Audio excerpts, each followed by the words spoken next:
내가 그 하버드 대학에서 매스 파티시페이터리 이코노미 에서 논문을 냈고, 그것이 이번에 그 하버드 대학 출판부에서 책으로 나오도록 그렇게 결의를 받습니다. 그 안에서 내가 자세한 것은 설명했습니다만은, 나는 한국의 현재 경제가 관권 경제이기 때문에 이것을 진정한 자유경제로 돌려야 한다 하는 것이 나의 주장입니다. 한국 경제는 관료들이 전면적으로 지배합니다.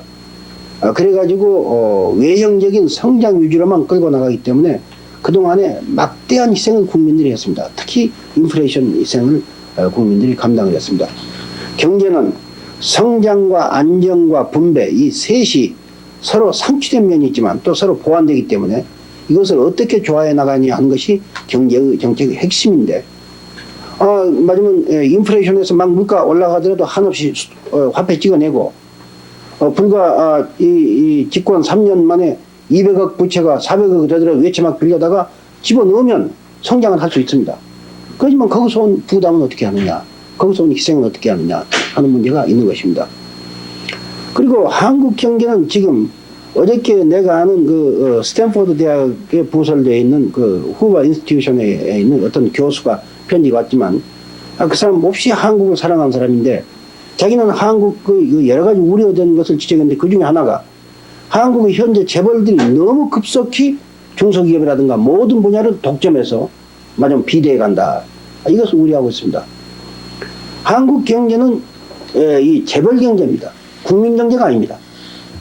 불과 10사람의 재벌이 53%의 GNP를 좌우하고, 불과 30개 재벌이 은행의 48%의 융자를 하고 있고 가져오고 있고, 전두환 정권 집권 이후에 약간 그 자지안 같은 부동산 투기나 이 기업 흡수 확대가 지금 그 집권 당시보다도 몇 배나 더 확대됐습니다. 그건 신문에 나니까 우리가 다 알고 있는 사실입니다.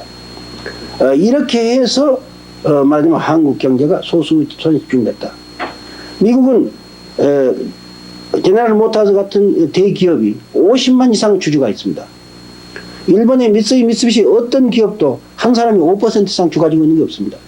그러나 한국은 10억 불, 20억 불 기업이 한 사람 것입니다. 이런 것은 대만에도 없고 싱가포르에도 없습니다. 우리나라뿐입니다, 이런 일하고 있는 것은. 이것은 결국 국민의 단합 화해에도 지장될 뿐 아니라 경제에 있어서 가장 중요한 요소인 이 중소기업들, 이 중소기업이 참 눈에 안 보이게 경제를 지탱하고 있는데 이걸 총파탄시키고 있습니다. 그리고 노동자들에 대한 정당한 보수를 주지 않기 때문에 노동자들이 말하자면 사회적으로 몰락해 가고, 그리고 정부에 대해서 반감을 갖고 이 나라에 대해서 말하자면 반심을 갖게 됩니다. 사회불안의 요소를 가지고 있습니다.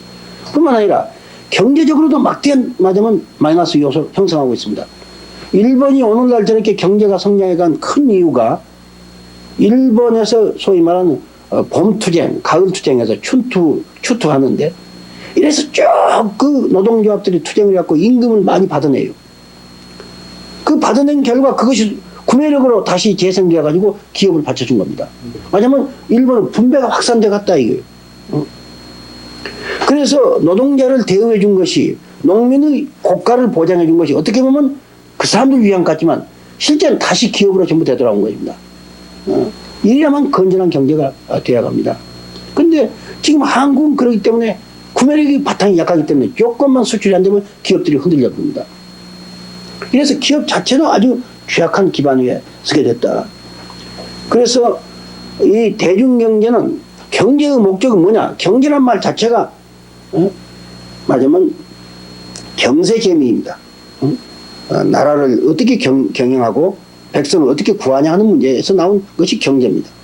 경제의 목적은 국민 전체를 잘 살게 하는 것입니다.